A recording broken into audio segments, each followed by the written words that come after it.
Marcos capítulo 4, versículo 35.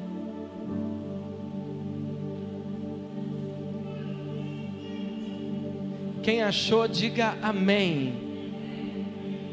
Marcos 4, versículo 35. Diz assim a palavra do Senhor: naquele dia, quando já era tarde, disse-lhes: passemos para o outro lado. E eles, deixando a multidão, o levaram consigo, assim como estava no barco, e havia com ele também outros barcos. E se levantou grande tempestade de vento, e as ondas batiam dentro do barco, de modo que já se enchia.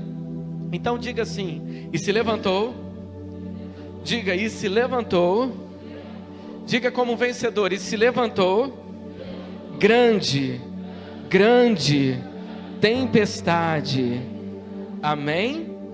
E olha o que diz aqui o versículo 38. Ele, porém, estava na popa dormindo sobre a almofada, e despertaram-no e lhe perguntaram: mestre, não se te dá que perecemos? E ele, levantando-se, repreendeu o vento e disse ao mar: cala-te, aquieta-te. E cessou o vento. E fez-se, perdão, queridos, e fez-se grande bonança. Fez-se o que, irmão? Fez-se o que?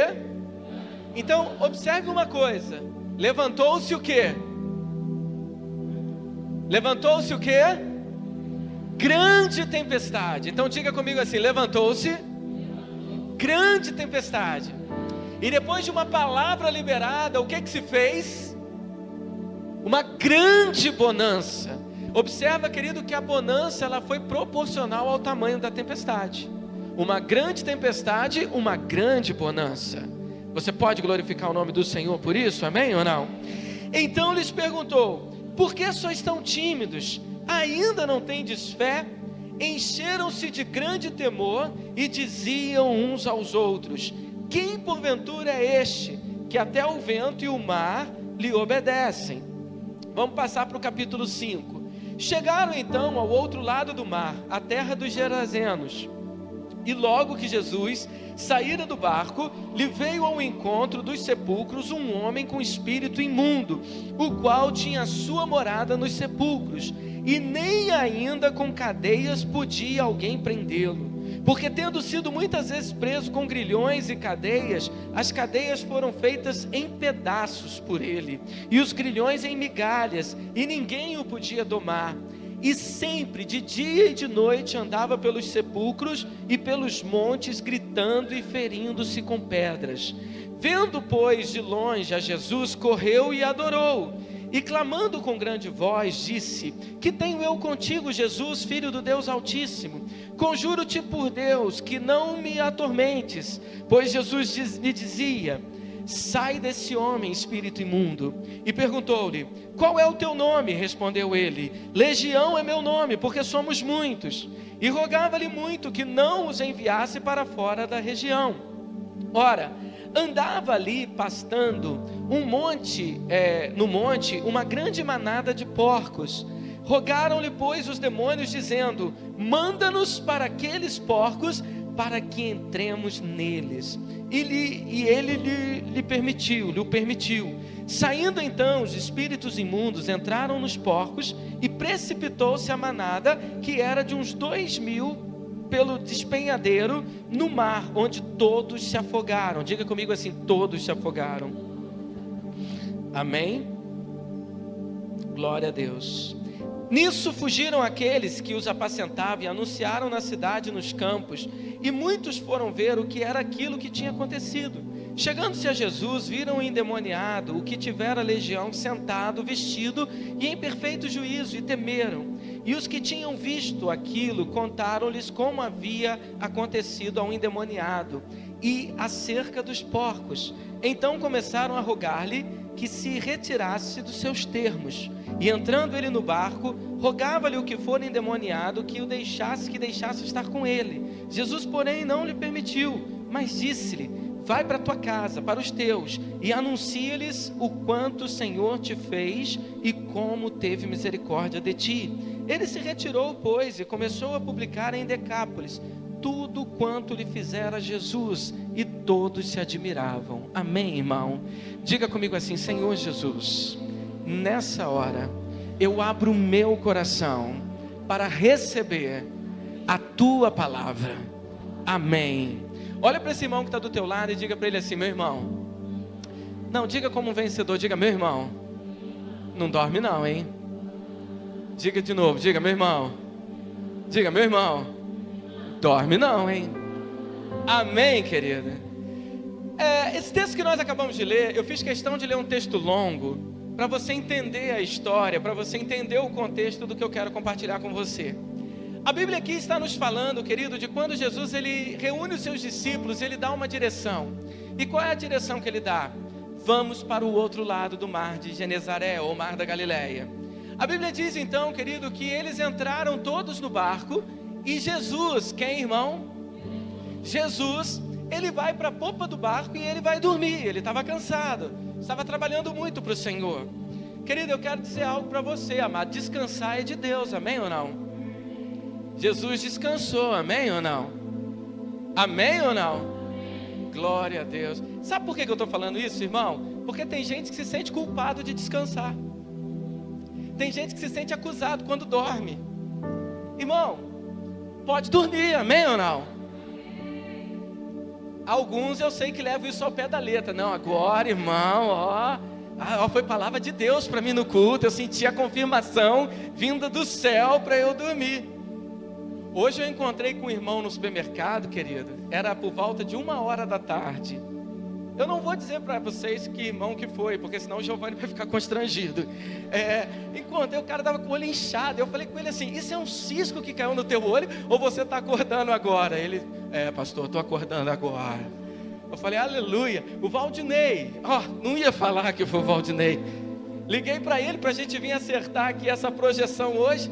Aí ele, 11h da manhã acordando. Aí eu falei: Valdinei, 11 horas? Não, porque a Sarinha acordou às 4h, ela ainda não está adaptada na casa nova, e fez eu ficar acordado, brincando com ela até às 6. Eu falei: calma, filho, pode dormir, né? Porque às vezes a gente sempre quer dar uma justificativa, porque estava descansando. E eu quero dizer para você, querido, que descansar é de Deus, amém ou não? A Bíblia diz que Deus descansou, amém ou não? Então olha para o irmão que está do teu lado e diga para ele assim: meu irmão, Deus descansou, você pode descansar também. Agora você só fala com ele o seguinte: só tenho algo a te dizer. Deus não era preguiçoso, não é preguiçoso. Amém? Entendeu o recado ou não? Amém ou não? Então Jesus ele vai descansar. Irmão, hoje eu vou precisar de ser muito breve com a palavra, porque a gente ainda precisa apresentar os encontristas. Então eu só devo pregar em torno de 1h45. Amém? Vocês me aguentam? Então o que não, preciso ser breve mesmo. Então o que acontece, querido? Jesus descansou, foi dormir. E a Bíblia diz que se levantou uma grande tempestade. Então observe, estava tudo tranquilo naquela caminhada, estava tudo tranquilo naquele caminho, estava tudo dando certo. Diga comigo assim: os ventos... Não, diga como vencedor, diga: os ventos eram favoráveis. Só que de uma hora para outra mudou a maré, de uma hora para outra mudou a sorte, de uma hora para outra as coisas viraram de cabeça para baixo, de uma hora para outra o céu que estava aberto, o céu se fechou. E a Bíblia diz então que se levantou uma grande tempestade. Então eu quero dizer algo para você: muitas vezes a nossa vida está indo tudo tranquilo, muitas vezes em nossas vidas está indo tudo certo, está fluindo, está dando tudo ok, está acontecendo tudo dentro dos padrões, está acontecendo do jeito que tinha que acontecer, mas existem momentos que parece que o negócio vira de cabeça para baixo. Já aconteceu isso com você? Talvez você está aqui nessa noite e você está vivendo exatamente isso. A sua vida estava tranquila, estava tudo dando certo, você estava com um bom emprego, ganhando um bom salário. Do nada, querido, teu chefe fica contra você, você é demitido, você perde aquele bom emprego, você chega em casa, o filho está doente, parece que tudo está errado. Estava dando tudo certo. Você estava feliz da vida, estava dando tudo legal, olha, glória a Deus, as coisas estão fluindo, mas de uma hora para outra parece que a nossa sorte vira. Parece que de uma hora para outra o vento se torna contrário. O vento que era a favor, agora ele se torna contrário. E a Bíblia diz, querido, que as ondas batiam contra aquele barco, estavam enchendo aquele barco. E eu quero dizer algo para você, irmão, aquele barco ia afundar. Ia afundar, porque se as ondas estavam enchendo ele, mais cedo ou mais tarde aquele barco ia afundar. Não tinha jeito. Irmão, quem aqui já andou de barco? Canoa, alguma coisa assim? Você já andou com canoa furada, irmão? Não é um desespero? Que a água começa a encher devagarzinho, e aí você fala, olha que lindo, está até fresquinho o meu pé. De repente, irmão, você começa no balde jogar água fora, e você vai jogando água fora, e na medida que você está jogando água fora, parece que mais enche de água. Escute o que eu vou te dizer, querido. Provavelmente aquele barco ia afundar, mas foi naquela hora, querido, que tudo se fez diferente. Tudo se fez o quê, irmão? E por que se fez diferente? Porque tinha alguém naquele barco que tinha poder sobre toda a tempestade. Tinha alguém naquele barco que podia liberar uma palavra e acalmar, e mudar, e tranquilizar aquela situação, amém ou não? E quem era esse alguém? Era aquele que estava dormindo. Era aquele que estava descansando, era aquele que estava de olhos fechados, era aquele que estava lá na popa tranquilinho. Então eu quero dizer algo para você, querido. Eles acordam Jesus, e a Bíblia diz que Jesus, ele se levanta, ele dá uma ordem para o vento, ele dá uma ordem para o mar, ele manda, acalma-te, cala-te. E a Bíblia diz, querido, que então se fez uma grande bonança. Então diga comigo assim, grande bonança. Diga comigo assim, era uma grande tempestade, depois uma grande bonança. Irmão, eu quero dizer algo para você. O tamanho da tua luta revela o tamanho da tua vitória depois. O tamanho da adversidade que você está enfrentando, ele denuncia o tamanho que Deus enxerga você na presença dele. Deus, ele só permite grandes lutas para grandes homens. A Bíblia diz que não vem sobre nós nenhuma luta acima das nossas forças. A Bíblia diz que não vem sobre nós nenhum fardo mais pesado do que podemos carregar. Então, se o fardo está pesado, se a luta está grande, esse é o tamanho que Deus enxerga você. Esse é o tamanho. Esse é o tamanho. Ai, pastor, a luta está grande demais. Olha, meu Deus do céu, o diabo está grande. Não, irmão, o diabo não está grande, ele parece que está grande. E ele está se levantando desse tamanho, com essa força toda, porque Deus sabe do potencial que você tem. Aí você fala, mas pastor, eu tenho potencial. Não é porque você é bom, bonito não, irmão, mas é porque Ele mesmo colocou esse potencial em você. E Ele colocou esse potencial em você, Ele tem planos para você, Ele tem um propósito para você. E pelo fato de Ele ter esse propósito, as lutas são proporcionais ao tamanho do teu propósito. Você acredita no que eu estou te falando, sim ou não? Talvez você pode dizer assim, pastor, essa palavra talvez seja só para me emocionar, porque eu não estou vendo isso na Bíblia. Então eu quero te mostrar. O tamanho da tua luta revela o tamanho do teu propósito, querido. Amém ou não? Por que eu vejo isso nesse texto? Porque a Bíblia diz, querido, que quando então se faz uma grande bonança, eles chegam no alvo. Eles chegam do outro lado do mar da Galileia. E a Bíblia diz, querido, que quando eles chegam do outro lado, o que eles encontram? Eles encontram um cara endemoniado. Eles encontram um cara, querido, que para você ter uma ideia, era endemoniado nível hard. Para você ter uma ideia, o cara morava num cemitério. Irmão, andar com Jesus devia ser um negócio muito louco, sim ou não? Você imagina, Jesus chama a gente para atravessar o mar da Galileia, a gente vai de barco, de repente uma tempestade, vai todo mundo morrer, ele levanta, calma gente, fica quieto aí mar, fica quieto o vento, tal, e tudo se acalma, isso é glória. Aí você chega e pensa assim, você conversa com Jesus, para onde nós vamos? Nós vamos visitar a casa de quem? Nós vamos visitar a casa de um rapaz aí, mas onde que é? No cemitério.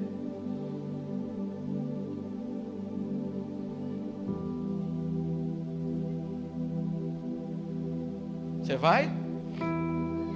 À noite ainda? que você fala? Chama o pastor Jairo. Chama a Adriana. É verdade, irmão. Olha só, vou dizer uma coisa para você. Ei, psiu, olhe para mim um instante. Querido, se você está passando por luta, chame a sua mulher. Sabe por quê, irmão?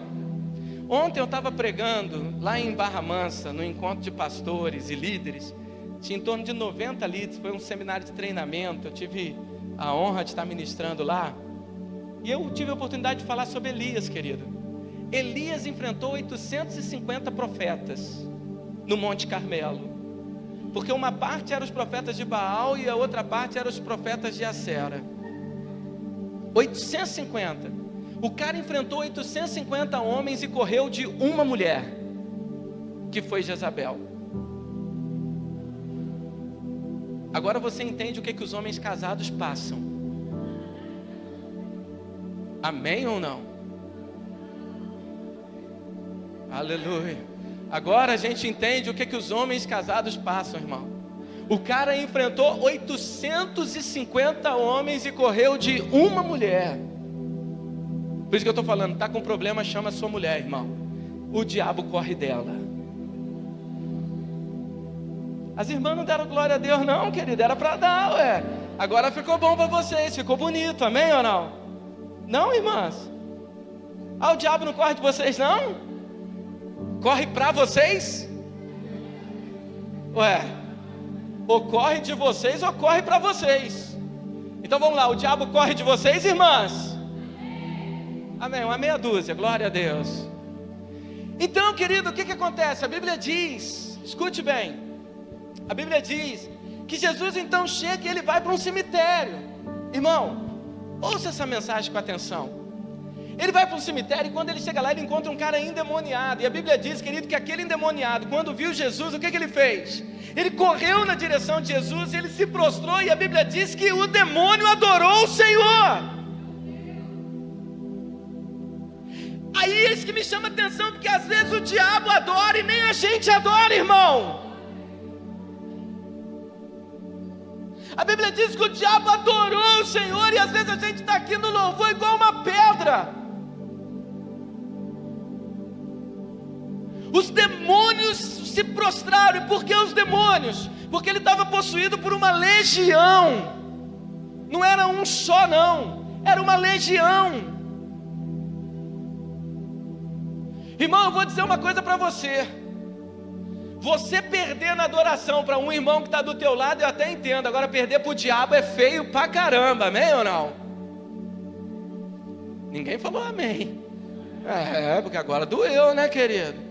Porque assim, eu perder de repente para o irmão que está do meu lado, aleluia, porque o irmão é expansivo, glória a Deus, ele fala, ele grita, ele... Agora, você perder para o diabo, você já pensou, irmão? Sangue de Jesus tem poder. E a Bíblia diz que o diabo vem, os demônios vêm, se prostram e adoram. E Jesus, ele dá uma ordem. Ele diz assim, olha, está na hora de vocês irem embora, batem em retirada. Aquele menino, ele devia estar todo machucado, todo fedido. Aquele menino morava num cemitério, provavelmente se alimentava de carne humana podre. Provavelmente era isso que ele comia. Você já imaginou o cheiro desse rapaz? Você já imaginou as roupas que ele estava? Você já imaginou o estado dos dentes dele, das unhas dele? Só que quando Jesus chega nessa cidade, irmão, ele vai exatamente encontrar esse rapaz. E quando ele chega nesse rapaz, ele libera uma palavra e ele diz, ei, os demônios saiam dele agora. Aí os demônios chegam e falam assim, por favor, deixe pelo menos a gente entrar naqueles porcos. A Bíblia diz que Jesus olhou para os porcos, eram aproximadamente 2.000 porcos. Quantos porcos? 2.000. Então Jesus chegou e falou assim, tá bom, pode entrar nos porcos. E os demônios entraram nos porcos, os porcos se lançaram no precipício e morreram todos afogados. Posso ouvir um amém? Mas o cara ficou liberto. Diga glória a Deus, diga aleluia. E aí o que acontece? O cara que estava cuidando dos porcos, ele fica apavorado. E o que ele faz? Ele sai correndo para a cidade, ele vai falar com os donos dos porcos. Ele diz o seguinte, ei, sabe aquele cara endemoniado, maluco lá do cemitério? Pois bem, chegou um outro maluco aqui, tirou os demônios dele, botou nos seus porcos, e os porcos morreram. Os caras então vão correndo para ver o que tinha acontecido. Quando aqueles caras chegam, os donos dos porcos chegam e veem que os porcos estavam mortos lá embaixo, num precipício. 2.000 porcos, irmãos. Eu quero só dizer uma coisa para você. Você está preparado para ouvir? Amém ou não? Amém ou não? Quanto custa um porco?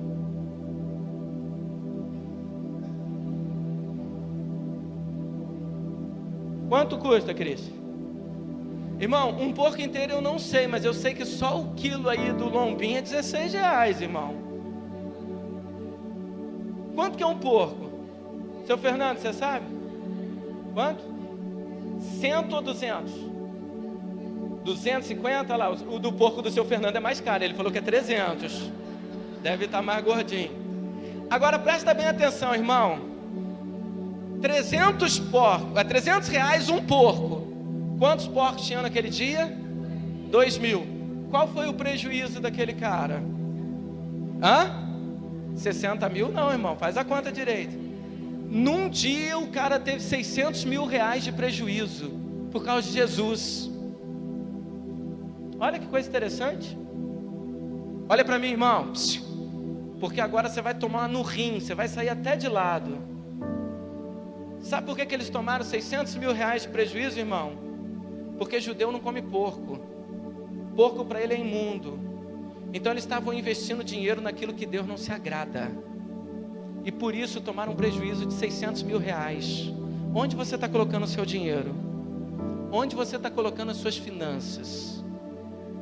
Cuidado. Principalmente você que sonega o seu dízimo. Cuidado. Porque uma hora o prejuízo pode chegar na sua casa. Uma hora pode. R$600 mil de prejuízo que aqueles caras tiveram. Agora, ei irmão, olha para cá. Olha para cá. Porque não é essa que vai doer no rim. O que vai doer no rim é o que eu vou falar agora. R$600 mil não dói não. Você nem sabe o que é 600 mil. Alguns, né? Tem gente que fala assim, pastor, vou trabalhar a vida inteira e não vou saber o que é. Eu precisaria de 3 encarnações para poder saber quanto que é 600 mil. Irmão, fala essas coisas, minha esposa ali quase infarta. Ela fala, ai meu Deus, ele falou. Já falei. Agora escute, ei, olhe para mim. Aqueles caras ficaram revoltados, amém ou não? Amém ou não? Por que eles ficaram revoltados? Porque eles falaram com Jesus, vai embora da minha terra, some daqui, a gente não quer você na minha terra, na nossa terra. Então eles expulsaram Jesus. Sabe por quê, irmão? Eu vou te explicar, é agora que talvez que vai doer. Está preparado? Olha para o irmão que está do teu lado e pergunta para ele, está preparado, irmão? Nossa, foi tão feio esse está preparado. A gente está com um visitante lá de Vassouras. Os irmãos vão pensar assim, que igreja estranha. Pergunta igual um vencedor, diga, está preparado? Aleluia. Deixa eu te dizer uma coisa, irmão. Imagine aqui, pensa comigo aqui. Nós estamos nos tempos de Jesus, amém ou não? As cidades eram bem pequenas, amém ou não? Você imagina você morando numa cidade bem pequena? Vamos pegar aqui um vilarejo aqui perto. O quê? Santanésia? Vamos supor que a gente mora em Santanésia, nos tempos de Jesus, mas não tem Barra do Piraí perto, tá certo? Aquele povoado provavelmente vive da pesca, porque era na beira do mar, amém ou não? Mas você imagina que a notícia espalhasse, que tinha um louco lá que atacava as pessoas, que morava dentro de um cemitério e que comia carne podre. Como é que você acha que ia estar o comércio dessa cidade? Ia estar bom ou está ruim? Você acha que as pessoas iam, vamos lá ver quem que é o cara que está atacando? O pessoal estava correndo daquela cidade. Aquele menino trazia prejuízos para aquela cidade. Posso ouvir um amém, irmão? Vocês ainda estão aqui, amém ou não? Aquele menino representava prejuízo para aquela cidade. Então, expulsar os demônios daquele menino era bom para aqueles caras. Amém ou não? Porque ia trazer lucro para eles. Amém ou não? Mas para trazer lucro para eles, primeiro precisou de vir o prejuízo.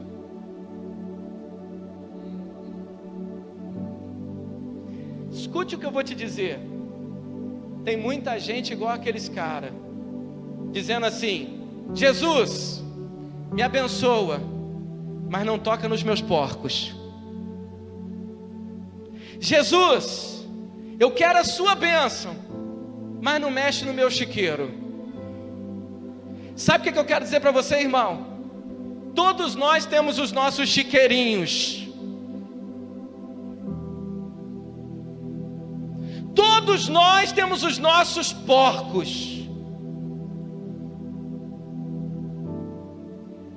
E muitas vezes a gente está orando para o Senhor, dizendo: Senhor, abençoa a minha vida financeira, mas não toca nos meus porcos. Jesus, abençoa o meu casamento, mas não toca nos meus porcos, não mexe no meu chiqueiro. Jesus, abençoa a minha saúde, abençoa a minha família, abençoa os meus sonhos, mas no meu chiqueiro o Senhor não mexe. E sabe o que é o seu chiqueiro, irmão? É aquele seu pecado escondido. O seu chiqueiro são aquelas suas manias pecaminosas que você carrega e que você não quer que o Senhor toque nelas. E muitas vezes você quer a bênção do Senhor, mas você não quer o tratamento completo. Só que Deus, para operar na vida de uma pessoa, querido, Ele age de uma maneira completa. E eu digo para você: quer ser abençoado, irmão? Prepara que o teu chiqueiro vai quebrar. Ele vai tocar nos teus porquinhos. Está preparado para isso ou não? O problema, querido, é que a gente não quer permitir que Ele toque naquelas áreas escondidas nossas. Existem muitas áreas escondidas, é verdade ou não? Não precisa responder, que eu sei que tem. Então eu quero dizer algo para você, querido. Quero dizer algo para você, minha irmã. Você quer que uma obra de Deus se cumpra na tua vida, sim ou não? Então eu quero dizer algo para você: o teu chiqueiro vai ter que cair por terra. Está na hora de haver um conserto de verdade na tua vida, não é um conserto só de aparência. Não adianta dizer: Senhor, eu quero a tua bênção, mas não mexa nos meus porcos. Ele vai chegar e Ele vai detonar os teus porcos, se você quer ser abençoado. Existem coisas na tua vida, querido, que precisam cair por terra. Existem coisas na tua vida que você precisa abrir mão delas. Existem coisas na tua vida que você tem que deixar que elas vão embora, porque são essas coisas que talvez estejam travando o fluir do Senhor na tua casa, nos teus sonhos, no teu negócio, no teu ministério. Abra mão dos porcos. Irmãos, glória a Deus, está só do Léo aqui. O povo está tão tímido hoje. É porque o irmão já está pensando: tem aquele leitão ali que eu acho que eu vou ter que desfazer dele. Irmão, vai sim. E aí, querido, escute bem, para a gente finalizar. Aquele cara, então, quando ele fica livre, é interessante que aqueles comerciantes, eles nem viram o cara livre, irmão. Aquele atormentado, eles nem viram que o atormentado estava livre. Eles chegaram e foram ver os porcos. E o cara estava livre ali, ó. Ninguém viu. Aí aquele cara que tinha sido endemoniado, o homem que foi liberto, ele chega para Jesus e fala assim: Jesus, deixa eu ir contigo. Aí Jesus chega para ele e fala: não, filho, fica na tua casa, fica na sua terra, e fala para a tua família e para o teu povo tudo que o Senhor está fazendo na tua vida. Amém ou não? Glória a Deus. E aquele menino então obedece, ele fica. Posso ouvir um amém? E aí, querido, eu quero ler esse último versículo para você, o versículo 20 do capítulo 5, que ele diz assim: ele se retirou, pois, e começou a publicar em Decápolis tudo quanto lhe fizera Jesus, e todos se admiravam. Quantos se admiraram, irmão? Quantos se admiraram? Quantos se admiraram? Todos. Você sabe o que é Decápolis? Decápolis era uma região constituída de 10 cidades. Então aquele cara que tinha sido endemoniado imediatamente se torna um missionário, um pregador do evangelho, e ele ganha 10 cidades para Jesus logo depois. Posso ouvir um glória a Deus mais forte por causa disso? Aí eu quero te dizer um mistério. Aí está a justificativa do tamanho da tempestade. Por quê? Porque Satanás já sabia, querido, que se Jesus atravessasse aquele mar, 10 cidades seriam libertas. Jesus sabia que, o diabo sabia que se Jesus vencesse aquela tempestade, haveria um avivamento em 10 cidades. Por isso Satanás levantou aquela tempestade para poder parar. Então existem tempestades que estão tentando parar você, para que você não chegue a Decápolis. Existem tempestades que estão se levantando contra a tua vida, porque depois dessa tempestade existe um propósito glorioso para se cumprir na tua vida. Existe algo maravilhoso que o Senhor, Ele quer realizar. Então eu quero dizer algo para você. Quando Jesus chega naquela cidade, aos olhos dos discípulos, ouça isso, aos olhos dos discípulos era apenas um homem, mas dentro daquele homem, daquele um homem, tinha uma multidão dentro dele. Aos olhos das pessoas era apenas alguém que tinha acabado de ser liberto, mas havia uma multidão dentro daquele endemoniado, daquele ex-endemoniado. Então eu quero dizer algo para você também, irmão. Existe uma multidão dentro de você. Existe uma multidão dentro de você. Existe o potencial para uma multidão ser ganha através de você. Muitas vezes você acha que não há esse potencial em você. Muitas vezes você acha que você não pode fazer. Muitas vezes você está abafando o potencial dessa multidão. Eu quero dizer algo para você, querido. O Senhor colocou em cada um de nós uma multidão. Sabe, era só um endemoniado, mas dentro dele tinha Decápolis. Era só uma mulher que provavelmente era uma mulher, querido, que era até prostituta. Ela já tinha tido 5 maridos, e o que ela estava não era dela, mas dentro dela tinha o potencial de toda uma cidade se curvando aos pés do Senhor Jesus. Eu estou falando da mulher samaritana. Então eu quero que você entenda uma coisa. Aquela tempestade se levantou de maneira grande, porque grande era a bonança que viria, e grande o propósito que tinha para se realizar depois daquela tempestade. Por isso que aquela tempestade se levantou. Aquela tempestade foi diabólica, maligna, encapetada. Essa era aquela tempestade. Só que muita gente, quando enfrenta a tempestade, vira o barquinho e volta para beira-mar. Você não foi chamado para voltar para beira-mar, meu irmão. Você não foi chamado para desistir. Tem algo para acontecer depois dessa tempestade. Tem algo, tem alguém te esperando. Tem um endemoniado lá do outro lado, e esse endemoniado vai fazer um salseiro em Decápolis. Ele vai mudar a história de vidas. Ele vai mudar a história de pessoas. É por isso que eu amo o encontro com Deus. Porque a gente olha, tivemos 19 encontristas. Talvez você olhe para são só 19, mas dentro de cada um tem uma multidão. Dentro de cada um tem um povo. Dentro de cada um tem uma cidade. Dentro de cada um, querido, tem um mistério glorioso. Então talvez você está pensando em parar porque a tempestade está balançando o teu barco. Ei, grita por aquele que parece que está dormindo. Chama por ele, diga: Jesus! Que tempestade é essa, Jesus? Parece que nós vamos morrer. Chame por ele, grite por ele.